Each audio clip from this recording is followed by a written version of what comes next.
Assalamualaikum and good evening. You're now with me, Yusuf Shukri, for TVS Nightline. We begin with this story. Sarawak is taking major steps to emerge as a regional aerospace power through aggressive exploration of high-tech industries, including satellites, drones, aircraft maintenance and AI as new drivers of the state economy. Sarawak Governor His Excellency Tun Pehin Sri Dr. Wan Junaidi Tuanku Jaafar says the state government's move into the aerospace sector and the overall high-tech ecosystem is a long-term strategic approach to Sarawak's economic development. Industri ini berpotensi mewujudkan lebih banyak peluang kerja,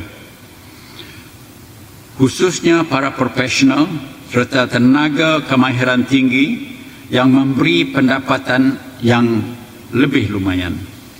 Aero angkasa merangkupi bidang pengeluaran bahan ganti, penyelenggaraan pesawat, teknologi satelit, teknologi drone dan ekonomi digital.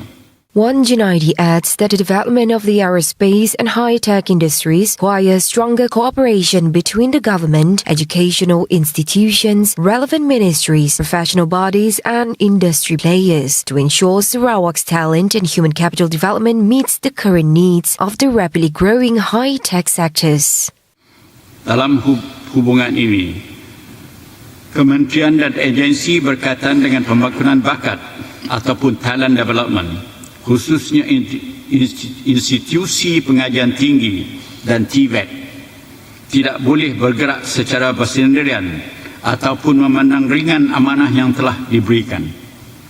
Sebaliknya perlu menjalin kerjasama strategik dengan pihak industri, badan pengguna, tenaga profesional, serta kerja pemaharan tinggi perlu diperkasa supaya latihan, kemahiran dan kepakaran dibangunkan benar-benar mampu memenuhi keperluan industri. At the same time, he says Sarawak's success in aerospace, green energy and the digital economy does not depend solely on government policies, but also on the state's ability to produce professional and highly skilled workers. The Sarawak government remains firmly committed to positioning STEM education and TVET programs as key pillars of the state's future economic development. Sarawak Governor His Excellency Tun Pehin Sri Dr. Wan Junaidi Tuanku Jaafar says efforts to strengthen these fields are vital to meeting workforce demands in high-value technology sectors, including hydrogen, aerospace, green energy, and the digital economy and AI.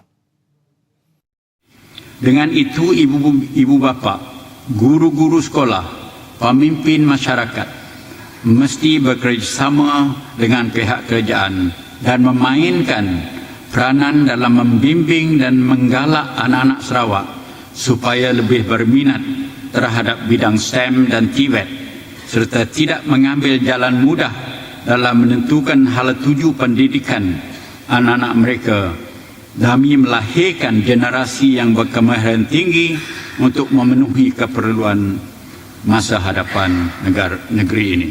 At the same time, Wan Junaidi says the Sarawak government is also providing various educational initiatives, including education assistance, the establishment of international schools and free higher education at state-owned institutions to strengthen Sarawak's human capital. He says through the Sarawak Free Tertiary Education Scheme FTES, which begins this year, tuition fees for selected courses such as STEM, medicine and law at state-owned institutions including UTS, Swinburne University, Curtin and ICAT are fully covered. He says additional assistance such as living allowances, laptops and book vouchers are also provided through the Sarawak Foundation to ease the burden of students, especially those from the B40 group.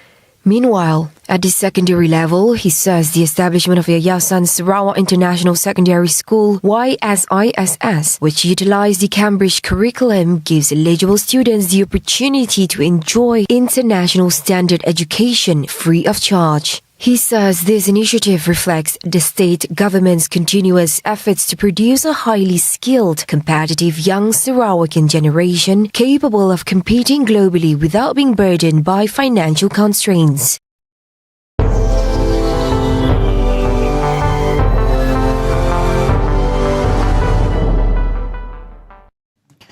Now, the ongoing conflict in West Asia is escalating further as Iran's latest counter-proposal to a US peace plan calls for compensation from them. This prompted an outburst response from Donald Trump as he deems it unacceptable. More on this and other developments in West Asia with Hendy Gui. Thank you, Yusuf. As you have mentioned, Iran demands compensation from the US for starting the war and stresses Tehran's sovereignty over the Strait of Hormuz. On top of the compensation, Iran also demanded an end to sanctions and the release of Iranian assets frozen abroad. Tehran rejected the US plan, as it would have required them to submit to Trump's excessive demands. Iran's response also emphasized the fundamental rights of the Iranian nation. Part of Iran's demand for peace was to ensure an end to all conflicts in the region, including the one being carried out by Israel in Lebanon. Iranian Foreign Ministry spokesperson Ismail Baqi claims that they did not demand any concessions, only to have their legitimate rights returned. A crucial question, such as establishing security and peace throughout the region, including in Lebanon. Is that an irresponsible demand? Therefore, everything we propose in our text consisted of reasonable, responsible and generous requests, not only for Iran's national interests, but also for the well-being, stability and security of the entire region and the world. It should be kept in mind that the actions of the United States and the Zionist regime over these past 70 or 80 days have disrupted freedom of navigation. Iranian ships have been attacked in international waters. All of these issues were meant to be discussed and decided within the framework of this package of proposals. Iran's demands were totally unacceptable, Trump posted on his Truth Social. It read, "I have just read the response from Iran's so-called representative. I do not like it. It is totally unacceptable," which many deem is similar to a child who refused his mother's instructions. On another post, he accused Iran of playing games with the US for the past 47 years, especially during Barack Obama's administration.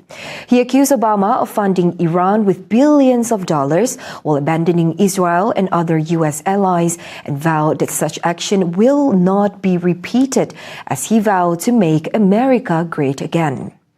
Meanwhile, Israel Prime Minister Benjamin Netanyahu says the war in West Asia will not cease until all of Iran's stockpile of enriched uranium is disposed. But it's not over, because there's still nuclear material, enriched uranium, that has to be taken out of Iran. There's still enrichment sites that have to be dismantled. There's still proxies that Iran supports. There are ballistic missiles that they still want to produce. Now, we've degraded a lot of it, but all of that is still there, and there's work to be done. When asked on how it would be done, Netanyahu states that it would be carried out by the US military forces. However, this statement was in contrast to Trump's public position. The 79-year-old Republican is under increasing domestic pressure to end the Iran war, and he insists that Tehran's nuclear program has been contained. In an interview last week, Trump said Iran was militarily defeated and insisted uranium could be removed whenever they want. As peace talks effort crumbles, oil prices spiked at the start of the week. A barrel of 159 liters of North Sea Brent crude for July delivery rose by just over 4% to $105.76 in every trading on Monday. The oil price had risen at the end of last week after falling to $96 on Thursday amid hopes of a diplomatic solution to the West Asia conflict. And that's all the recap I have for tonight. Back to Yusuf in the studio. Thank you, Andy. Now, at the same time, Trump will soon pay a visit to China to meet President Xi Jinping for a face-to-face meeting for the second time since their encounter in Busan, South Korea last October. Chinese Foreign Ministry spokesperson Guo Jiakun says Xi and Trump will have in-depth exchanges of views on issues concerning China-US relations, as well as world peace and development. But ahead of the meeting, Guo states that China firmly opposes US's sanctions against 3 China-based satellite firms for enabling Iran's military operations. 中方坚决反对没有国际法依据、未经联合国安理会授权的非法单边制裁。我们一贯要求中国企业依法依规开展业务，将坚定维护本国企业的正当权益。关于伊朗局势，中方已经多次表明了严正立场，当务之急是全力避免战端重启，而不是借战事恶意关联抹黑他国。Now, the government is currently evaluating the most effective mechanism to establish clear eligibility criteria for fuel subsidy recipients while identifying groups that should no longer qualify for the assistance. Malaysia's Minister of Economy Akmal Nasrullah Muhammad Nasir says the process is being carried out carefully to ensure it does not adversely affect groups that still require support. Jadi untuk data-data yang diberi pertimbangan, seperti yang kita tahu bahawa aspek penilaian itu ialah berlaku dari segi pendapatan, mungkin juga pertimbangan daripada aspek-aspek yang lain. Cuma perincian itu apabila kita telah putuskan, maka perkongsian itu yang kita akan kongsikan, sebab sudah pasti apabila dasar ini atau pendekatan ini diguna pakai, kita kena juga bagi ruang sekiranya perlu ada rayuan dan sebagainya. Wrapping up the Nightline, prominent Islamic finance figure Daud Bakar and a company director were charged in the Sessions Court today with 7 counts of criminal breach of trust (CBT) involving 10.55 million ringgit, allegedly committed 3 years ago.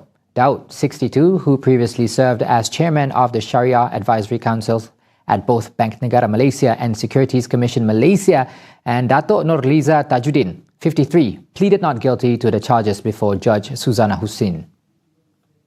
For the first to the 7th charges, Daud and Nurliza were accused in their capacity as directors and shareholders of Energy Eco Sendirian Berhad of committing criminal breach of trust involving sums of 400,000 ringgit, 500,000 ringgit, 900,000 ringgit, 2 million ringgit, 550,000 ringgit, 6 million ringgit and 200,000 ringgit.